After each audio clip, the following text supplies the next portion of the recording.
Okay, guys, so at the spiral station, you are going to work on problems that you should already know how to do. So problems that we've been tested over or similar shapes that we're working on now. So you can use the video to help you set up the problems if you need help, or you can work them on your own and use the video to check. So whatever you need to be successful, go ahead and make sure that you're showing your work on your paper. Okay, so number 1 says a boat traveled 27 miles in 2 hours. At this rate, how many miles will the boat have traveled in half an hour? Okay, so based on what I circled, we have miles and hours, miles and hours. Okay, so that's telling me that we have 2 different units. So I'm going to set up a proportion, miles and hours. Okay, so this one here says 27 miles. So 27 miles in 2 hours. So that's one situation. So they go together. And then over here it says how many miles. So we don't know how many miles, but we know that, or we want to know how many miles in half an hour. So I don't love fractions. I know y'all don't. So I'm going to do, oops, sorry. It's going crazy. Okay. So I'm going to do it as a decimal. So half is like 50 cents, so 0.5. So I'm going to do 0.5 hours. So now I need to have a proportion. So always when we have a proportion, we solve it with our cross product.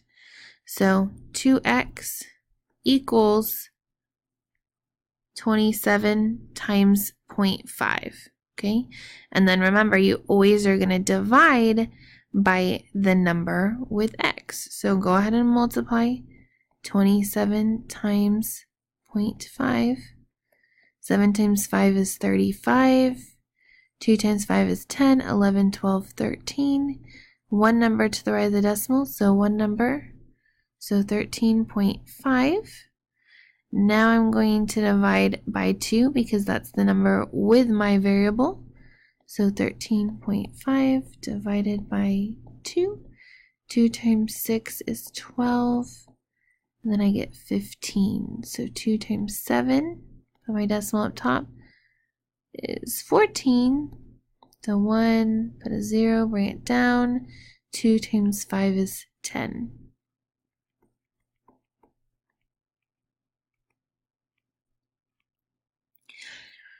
So there is only one that has 6, but remember that 75 cents is like 3 quarters, so 3 quarters. All right, so the answer is B. All right, so let's go ahead and look at number 2. So number 2, the parallelograms below are similar. What is the length of PQ? Okay, so PQ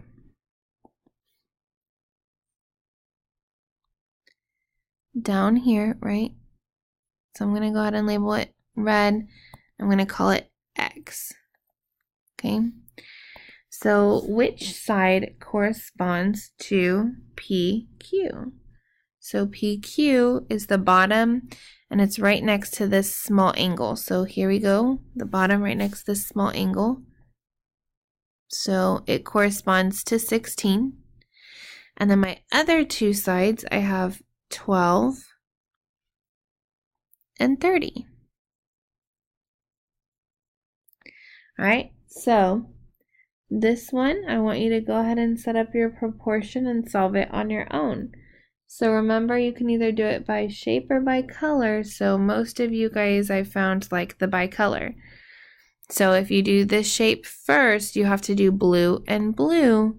And then again, if you start at this shape, you have to do red and red. Okay, so set up your proportion on this one and solve it.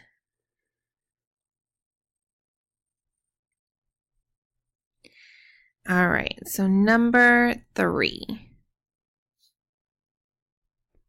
So number 3, says the price of a television was reduced from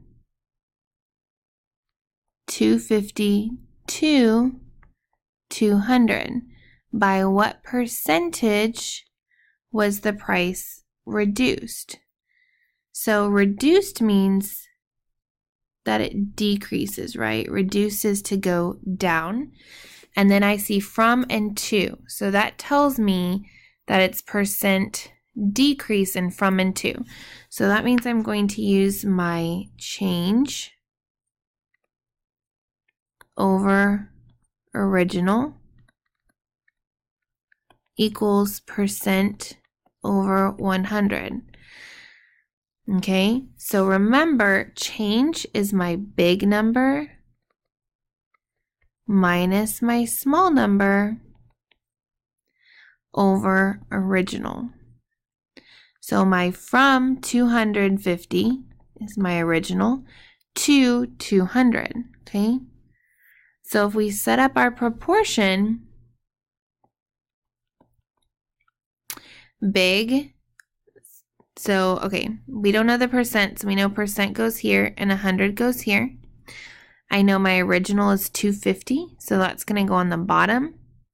And then the top is big minus small. So big minus small is 250 minus 200.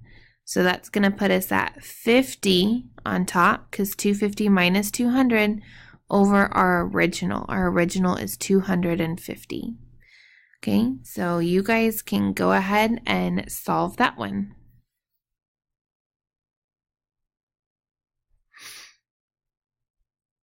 Okay, so on to our last problem at this station. It says Tamara went to the mall to go shopping with this $75 that she received, for her birthday. She finds a skirt for $32, a blouse for $24, and a necklace for $18. She has a coupon, I love coupons, for $20 off.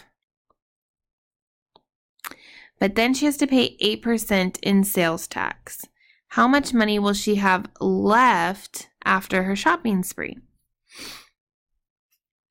Okay, so she's starting with $75, okay? She buys a skirt for $32, a blouse for $24, and a necklace for $18. Okay, so how much does she spend? Let's find that out first. 8, 10, 14, 3, 4, 5, 6, 7. So she spends $74. So that's her original total, okay? Then, so we're going in order of the problem, okay? So then it says she had a coupon. So a coupon, do you pay more or less? Less. For $20 off, okay? It's telling me a dollar amount off. It's not telling me a percent. So I'm taking this $74 and I'm taking $20 off. So 74 minus 20 is 54. So now it's $54 after our coupon. Okay, so now we're going to keep reading. It says, but then she has to pay 8% in tax. So tax, something I pay more of, but percent tells us we have to set up a proportion. So percent means proportion. Okay. So I need 8% over 100. Now, do I need to pay on the $74?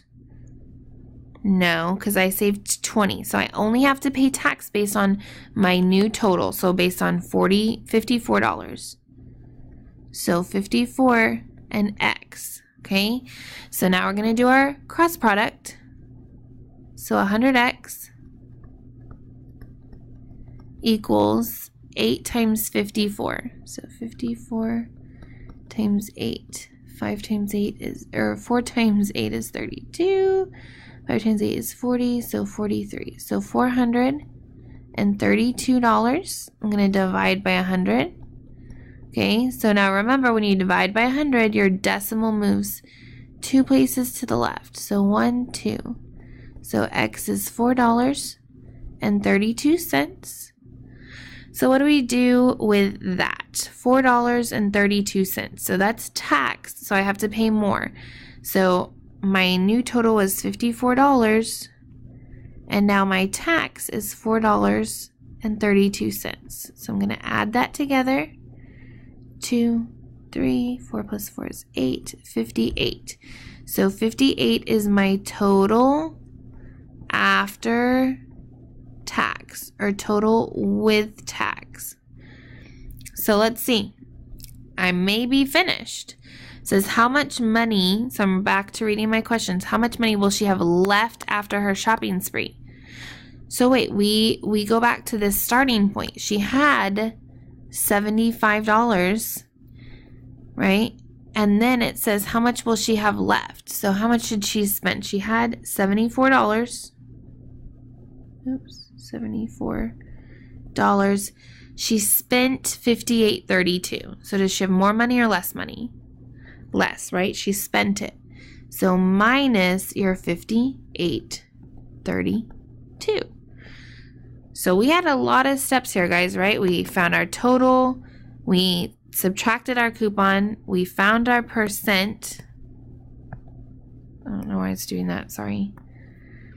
We found our percent, then we added our tax, and now here we are finding what's left, because we know left means to subtract, okay? Alrighty, guys, make sure all your work is on your paper and finish up your station.